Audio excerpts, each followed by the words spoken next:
Hi, David Paul here, sitting in the hotel room in the Hotel Uno, a very good hotel, no complaints, and I'm not making this video in any way to slag them off. The deal is the deal, you know.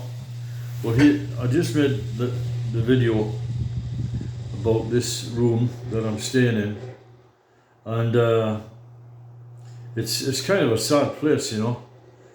And what is also sad about it is that I'm getting into the life of a bunch of folks that I don't really kind of, well, put it this way, that's not me, if you know what I mean. It's not me, what they're doing. It's, as Jordan Peterson would put it, suboptimal. It's not, I don't think it's a good life. So this is what goes on here. This hotel, it's a good hotel, but there are a bunch of guys living here, and they come down to the Philippines and they're staying in this place, which is 250 euros a night, and they're living their lives on the cheap. They have no connection with people. One guy just lives out of a suitcase. He has a suitcase and that's all his possessions, and he stays here, and then he goes to another city and he'll go there and then next city and so on. He tells me that he would like to have a relationship with someone, but the people, the women rather, that he is trying to have the relationship with, they're not things that are going to work, you know. I can see that that's not going to work, and so is he choosing that, so that the thing becomes terminal and then you move on to the next one, and you can kind of kid yourself that you're actually really trying to have a relationship. I mean, when I split up from my first wife, I had two boys and I didn't want to bring anybody into my life, and so I would have girlfriends, but I knew that it wasn't gonna last, and sure enough, it sort of fell apart naturally, and so they're kind of doing that same sort of thing, but I don't know if they're doing it consciously or whether they're just lying to the world or to the women involved. It seems to me that they become more skilled at chatting women up and charming them and getting them into bed, get what they want, and then the woman is looking for something else, you know. She's looking for potentially a husband or a life or a father for their kids, and they're kind of they're approaching it in an open way towards the woman, and the woman is just getting shortchanged every time. And I can see it from the side of the women, you know, that they're getting involved with men who are not genuine, and they didn't sell the deal as to what it was supposed to be. So there's disappointment and a sense of being used and hurt. So what they're doing is they're sequentially just being hurt by one guy, another guy, another guy. Now, this is happening in the Philippines with Filipino guys. They get them pregnant and then they leave, and then they're left with a kid and there's zero input from the man. And they see guys come over here who meet these women, and we get on okay. The woman goes abroad, takes the kids, guy becomes the father of the kids, and it's successful. And they see that, and there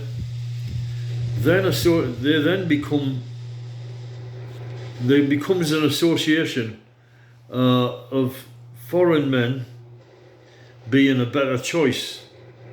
I've got this light above, and it looks weird. I've got these big rings under my eyes. Let's move, see if this works. Is that better? That's better. So they see these foreign guys as being a better option. But the problem with that is that then you've got this other bunch of guys coming in who are shortchanging these women yet again, and it just becomes a vicious circle going round and round. And they're probably potentially worse, you know, because they're con the women to a greater degree. My mouth is sagging down so much. That kid, I wish he hadn't hit me with the spade when I was a kid. I must get that fixed. It's alright if I smile, but I can't smile all the time. So anyway, where does this go? The Philippine immigration authorities have started to refuse visas to men who are coming over here and staying on visa extensions and constantly extending. And there are a couple of them have been refused, and this concerns me because I don't want to become a Filipino resident, but I do want to spend a lot of time in the Philippines because I've got a partner, and if that does not work out, I will seek another partner till I eventually find the relationship. So I'm genuinely pursuing something that they're not, and then I'm going to get tied up in this, just like when you remit money. You know, they started doing anti-money laundering measures, and then it was a real drag for me, you know, and I'm just an ordinary guy sending a bit of money to the Philippines, and I had to go through all these checks and stuff when I wanted to send money, and it's because of the bad guys. The bad guys mess it up for everybody, and then it's the guy who obeys the rules who has to suck it up and take the consequences, because they don't care, because they don't have to obey the rules. It's like gun control in America. Introduce gun control, and then only the bad guys will be allowed to have weapons because they don't care about the rules, and the other guys will have theirs confiscated. Anyway, so that's what is happening with immigration in the Philippines. Some people are being refused, and I suspect the reason why is because they are concerned that these guys are spreading diseases. You know, they're coming over and screwing around left, right and centre, and they're not taking any precautions against anything, and they're just saying to hell with it, and they're going to pass this around, you know. So that's up to the Philippine authorities anyway, what they do about it. So let's talk about the house on Talikod. And why I'm here, why I'm doing this. I sent Christina back early because we were supposed to be staying on Talikod Island, and the atmosphere is tense there. She is not comfortable there, not happy with the place because of the reception she got when she arrived. My sister-in-law did not invite her into the house and was very cold towards her. She ends up in tears, and we end up eventually settling down, but it's tense day by day. And I thought, this is not fair to bring this woman into this and inflict this on her, especially when, you know, her family welcomed me so well, and I go back to her house and I've got kids hanging around my neck and they love me, and everybody's nice to me, and her mother's nice to me, and so that's the reception I got there, and the reception here has been cold, to say the least. With somebody actually accusing her of being a scammer prior to ever even meeting the woman, you know. She's not a scammer. The scammers have a particular style about them. What a scammer will do is extract the maximum amount of money from you in the shortest amount of time. And she doesn't do that. In fact, actually, she will say things like don't, get a jeepney, don't get the taxi, it's cheaper, and let's go and eat there, it's cheaper, and always conserving the money, and a scammer doesn't do that kind of thing. A scammer is just out for what they can get until the money runs out. So if you ever meet women and you think are scammers, that is the thing you will notice about them, is that they're wanting to spend your money as quick as possible. So what happened was I took her to Tallycud, and my sister-in-law didn't invite her into the house, and I just appeared like seconds later at the house, and there she's sitting outside. I thought, why are you not inside the house? Because my sister's she's getting her legs massaged because she's got arthritis. My sister-in-law's got arthritic legs, and she hadn't got up and invited her in.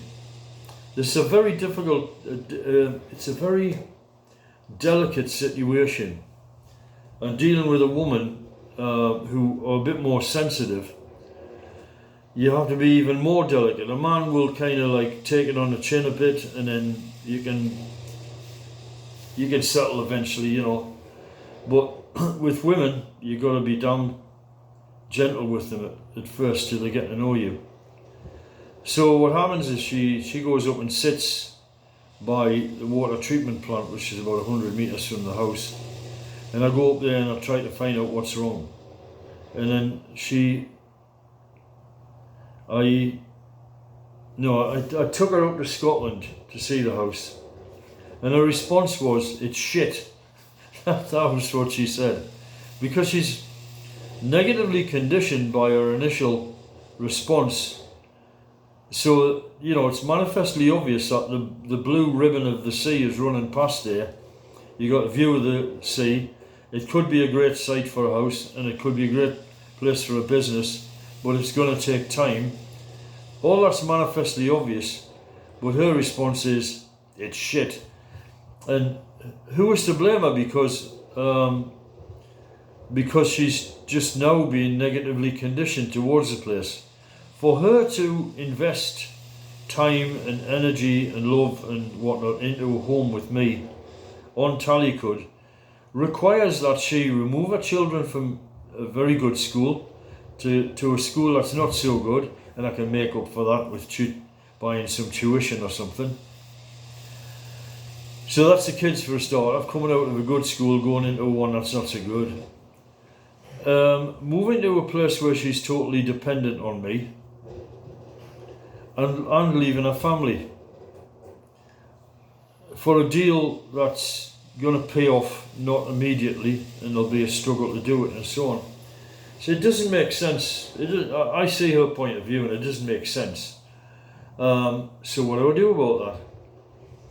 And she said, well, if you want to carry on with this, you carry on with this, but if you want me, it can't happen, So I felt sad at the time, but at the minute I thought about it, and I said, well, okay.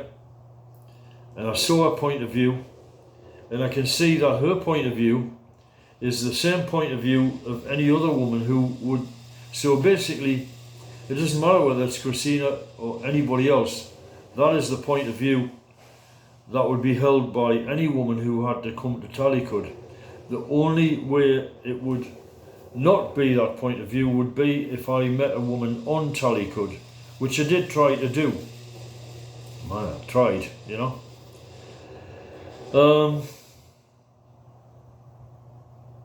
So, what do? Well, the house is not that far evolved. It's only the basin, and I bought a lot of wood, and I did a lot of work, and I learnt a lot of stuff about working with wood in the forest, and it's been a grueling summer. So I decided I'm going to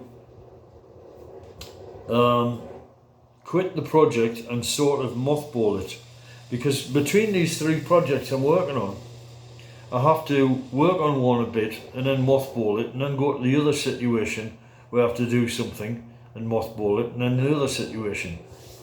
because I have to be doing different things in different places. So at any one time I stay in one of these places that I'm working on. So the key big project in my life that I mustn't let go of, that's very important, is the Portugal project, because that is a house. It is a house. It exists already, and you can get to work on that house immediately. And I've had to rethink and rethink how I'm going to approach that house. And the big problem is it doesn't have a roof. That the roof leaks in the rain, so I have to redo the roof. And I need to put floors in, doors, windows, fit it out and so on. But there is a house. The house is built. It exists. So I don't need to build a house. I don't need to lug heavy stones around to build a house. I need to do nothing of that. A little bit of cement work and that's it. And the biggest thing would be laying the wooden floor that goes in upstairs. So I've decided to concentrate on the Portugal project and concentrate on rectifying my marriage availability situation. In other words, get my divorce finalised, pay for my divorce in the UK, get it finalised, get it accepted in the Philippines. There's a law that says you can do that, and they will grant an annulment. They recognise the divorce in the Philippines, so that the Philippine spouse is not sort of stranded, unable to remarry or move on with their life. So we'll do that, and I'll set it off, and that will take 6 months.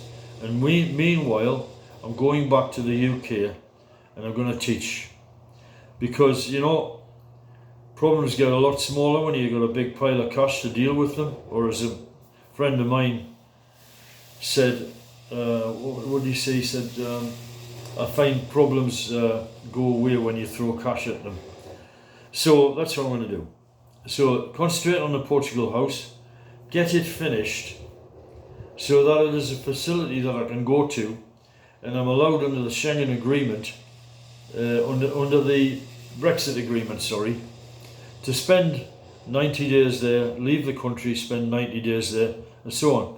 So I myself could just spend 2-3 month periods a year at that house if I need to do stuff.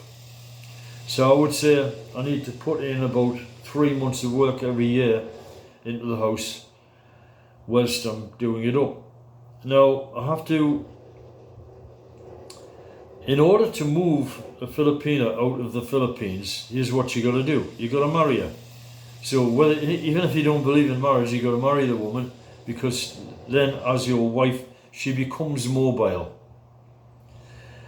You can apply for a de facto partner and all this sort of stuff, but in all honesty, as the man at the Department of Immigration said, and I was just talking about a hypothetical wife, he said,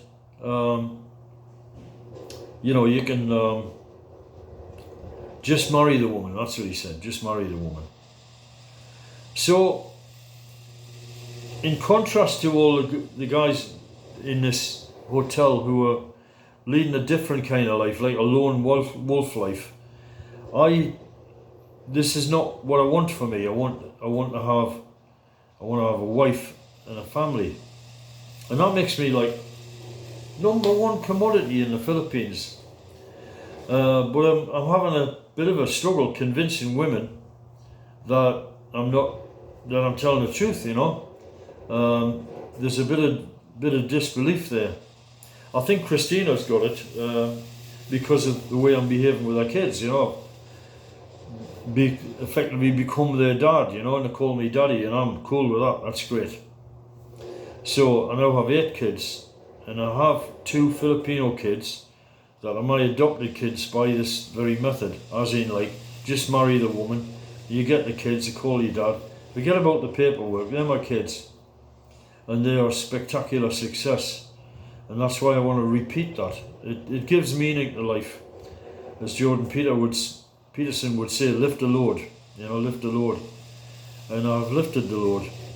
And if the load goes away from me, then I guess it's not my load in the first place. In other words, the way I see it is, if God gives me the woman and God gives me the children, then they're mine. And if he doesn't, then I have to accept that, they're not my kids.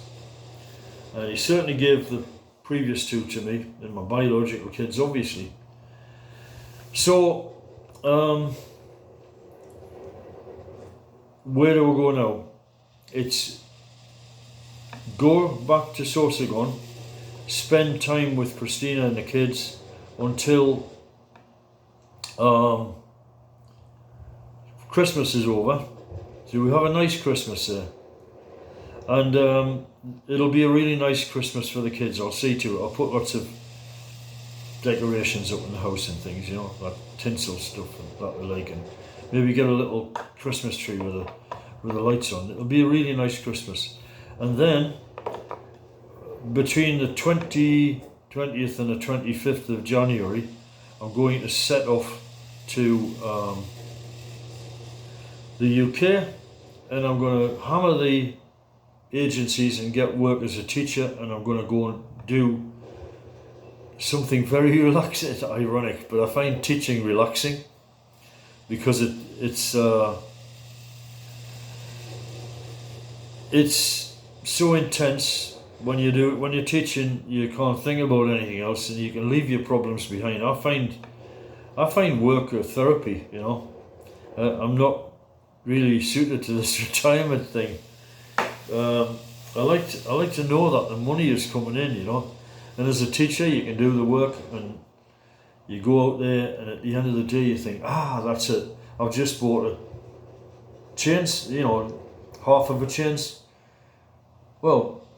chainsaw or something like that, and then the next day you go out, you just paid it for a whole chainsaw from your work, and your labour's yield stuff, So that's what I'm going to do, and I'm going to do that for a few months, maybe 5 months leading up to June. Then what happens in June is the teaching business just falls to pieces, because the kids are starting to do their exams, and there's less requirement for supply teachers, or as you would call them in the US, substitute teachers. And so I don't need to do that.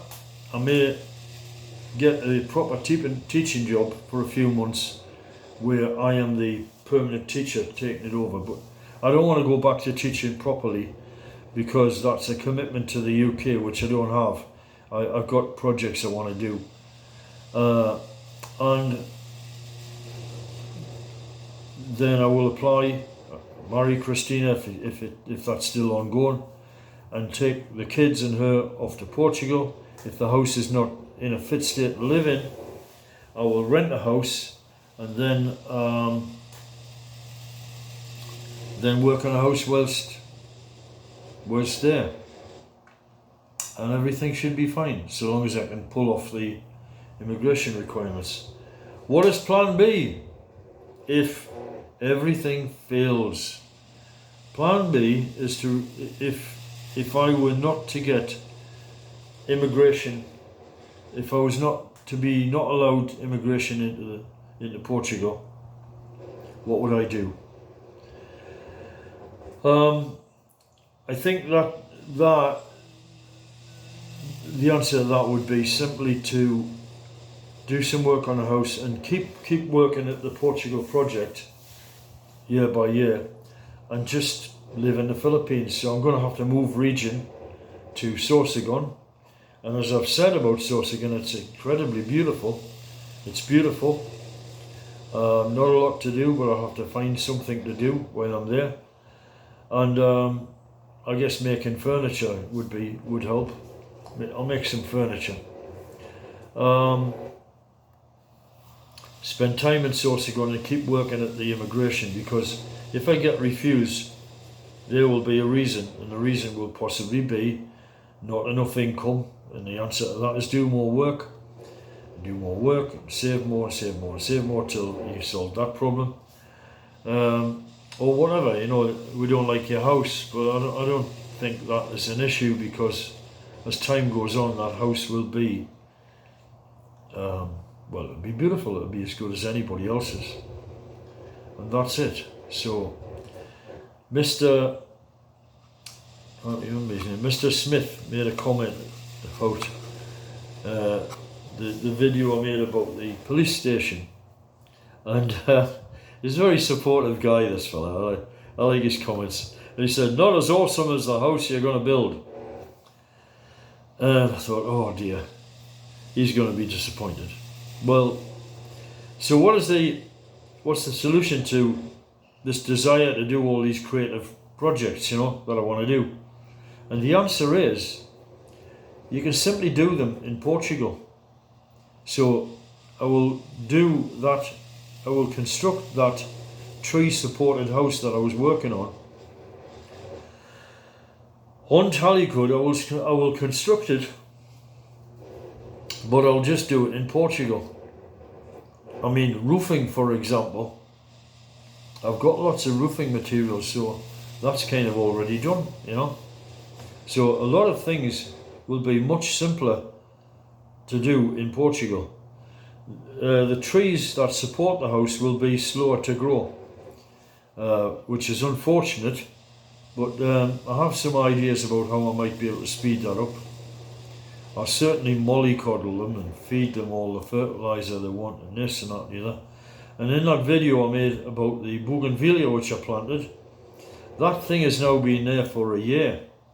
Last summer was it, I think. So it's been there a year and maybe a little bit more than a year. I'll check the video. And when I get back, that will be a measure of how things can fend for themselves, because the bougainvillea should be much taller. And that's a measure of how fast things are going to grow in Portugal. But there are a few tricks I can do to make things grow faster. And I really, above all, I really got to find somebody in Portugal who's going to sell me eucalyptus trees, because that is the thing that's really holding me up when I'm over there.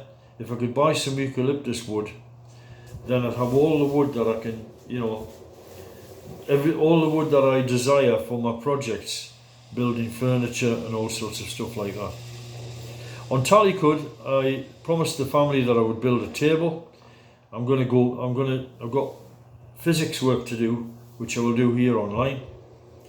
Then I've got to go to Talicud, finish that table, get all my things together that I need, and then I'll take them all up to Sorsogon. And some of the key stuff, silly as it seems, is 120 watts worth of good solar panels, which have to go back to Portugal. Those solar panels will power that house for all purposes that I desire power for. In other words, it'll charge my things like drills, slowly charge my drill, and it'll slowly charge my laptop, and it'll slowly charge my phones. So there'll be enough power there to run everything that I need to run. And I'm sorted, so I won't need to be running up and down seeing the little old guy to charge my tools. And I'll do that, and I've got power.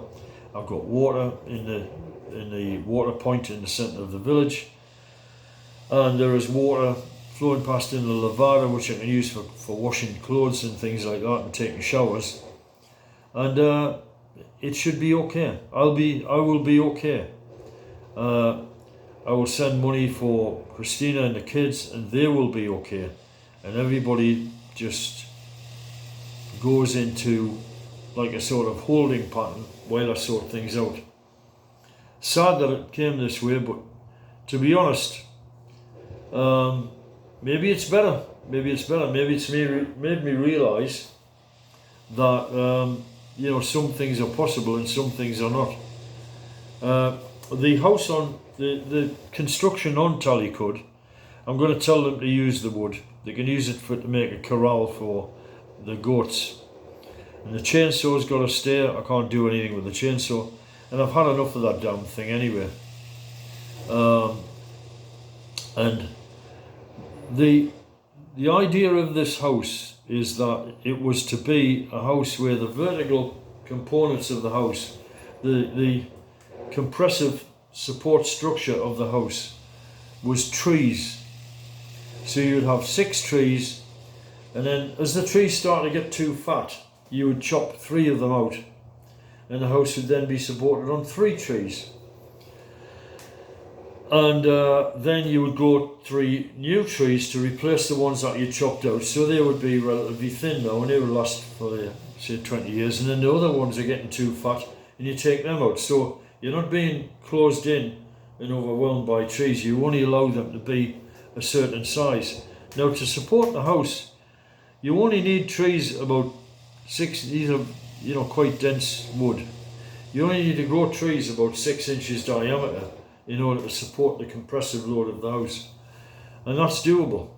And one of the fastest growing trees and wonderful timber, which I have on Tallycut, and I've got lots of them, is teak.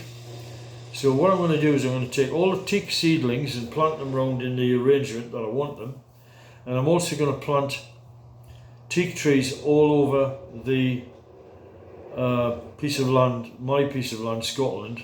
And that's going to be a future resource for my 2 children, Beatrice and Chrysantha, who can maybe take over the project and bring this house to fruition if they want to take up the challenge. But the structure of the house will have been constructed already by the trees, and that's it. So sad, but that's all I can say about the whole issue. And Jesus be with you. By the way, I don't know if I ever mentioned why I say Jesus be with you, but to be honest, if you don't, it seems to me that if you don't have Christ in your life, it's kind of like you're living in the dark, you know. It's like somebody needs to, and as best as it is, there's something sort of suboptimal about life. And it feels like that for me. So all I can do is wish that for other people. Whether they accept it or not, whether they accept Christ into their life or not, is up to them. But what I can do is I can certainly wish that you all have that. And I can also suggest that might be something worth considering. Maybe you want to consider that, you know. So that's why at the end of my videos I always say, Jesus be with you. So, Jesus be with you.